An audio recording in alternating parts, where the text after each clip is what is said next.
এই ছেলেটা নতুন না, তাই তো মনে হচ্ছে।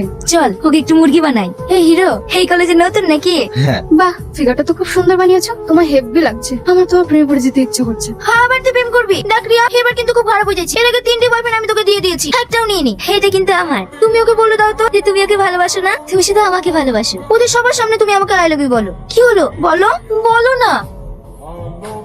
তোমরা কলেজে বুঝি এসব করতে আসো? ছি, আমাদের বাবা মা কত স্বপ্ন নিয়ে কলেজে পড়তে পাঠিয়েছে, আর তোমরা পড়াশোনা বাদ দিয়ে র্যাগিং করছো। দেখো, তোমরা পড়াশোনা করতে চাও না ঠিক আছে, হয়তো তোমাদের বাবা মায়ের অনেক টাকা পয়সা, কিন্তু যারা অনেক দূর দূরান্ত থেকে বুকে স্বপ্ন নিয়ে এই কলেজে পড়াশোনা করতে আসছে, দয়া করে তাদের স্বপ্নগুলো নষ্ট করো না। তোর এত বড় সাহস, তুই জুনিয়র হয়ে সিনিয়রদের জ্ঞান দিস? কি হয়েছে, তোরা ঝামেলা করছিস কেন? দেখ, এই কলেজে প্রথম এসে ও রুষার গায়ে হাত তুলেছে। হ্যাঁ, এটা ঠিক যে আমি ওর গায়ে হাত তুলেছি, কিন্তু কি কারণে হাত তুলেছি সেটা তো বলো। ওরা আমার র্যাগিং করছিল, তাই আমি ওর গায়ে হাত তুলতে বাধ্য হয়েছি। একদম ঠিক করেছো, ওদের উচিত শিক্ষা দিয়েছো, নইলে ওরা দিন দিন খারাপ পথে চলে যাচ্ছে। এই তো দেখছি ভূতের মুখে রাম না। কিরে, এখানে দাঁড়িয়ে কি করছিস? তুমি ওকে চেনো নাকি?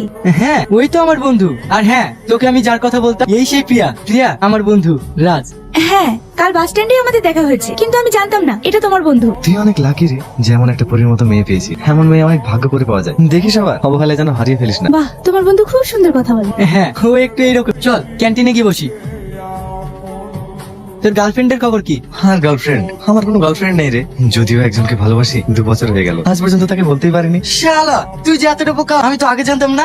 এই আধুনিক যুগে তোর মতো মানুষও আছে। সামনে ভ্যালেন্টাইন ডে আসছে, তাড়াতাড়ি প্রপোজটা করে দে, না হলে দেখবি কে কখন তুলে নিয়ে চলে যাবে, তখন দেবদাসের মতো এদিক ওদিক ঘুরে বেড়াবি। না রে, আমার দ্বারা প্রপোজ হবে যদি হতো তাহলে অনেক আগেই করে দিতাম। কেন হবে না? আমি তোকে প্রপোজ করা শেখাবো। মানে হ্যাঁ, এখন যাবো? যেতে হবে না, কিভাবে প্রপোজ করতে হয় সেটা তোকে শেখাবো। ধরে নে তুই যাকে ভালোবাসিস এই সেই মেয়ে, তাহলে তুই একে কিভাবে প্রপোজ করবি?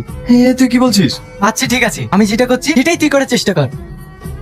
প্রিয়া, আমি তোমাকে অনেকদিন ধরে একটা কথা বলবো বলবো করে বলতে পারিনি, কিন্তু আজ সেই কথাটা বলতে চাই। আমি তোমাকে অনেক ভালোবাসি। Do you love me? দেখলি তো আমি কিভাবে বললাম, এইভাবেই বল। কিন্তু আরে কোনো কিন্তু না, বল তো। প্রেম যে এতটা মিষ্টি, হয়তো তোমাকে না দেখলে বুঝতে পারতাম না। রাত আকাশে হাজার তারার ভিড়েও যদি চাঁদ না থাকে তাহলে জ্যোৎস্নার কোনো মানেই হয় না। সেরকম আমার মনের আকাশে হাজার তারার মাঝে একটি চাঁদের অভাব। আমি তোমার আলোয় আলোকিত হতে চাই। তুমি কি আমার হবে? হ্যাঁ, আমি তোমায়। এটা রিহার্সাল চলছে, এটা তোর গার্লফ্রেন্ড না, আমার গার্লফ্রেন্ড। তোর মতো হলো তো, এর থেকে বেশি কিন্তু আমি পারবো না। শালা, বেশি শিয়ানাগিরি না। না মানে এভাবে বললে হবে তো? হবে মানে দৌড়াবে। কিন্তু ওকে সেদিন আসবে। এই নিয়ে তুমি ভেবো না, ওকে নিয়ে আসার দায়িত্ব আমার। হ্যালো, কি রে, কোথায় তুই? তাড়াতাড়ি আয়, না হলে কিন্তু আমরা চলে যাবো। চল, একটা জায়গায় যেতে হবে।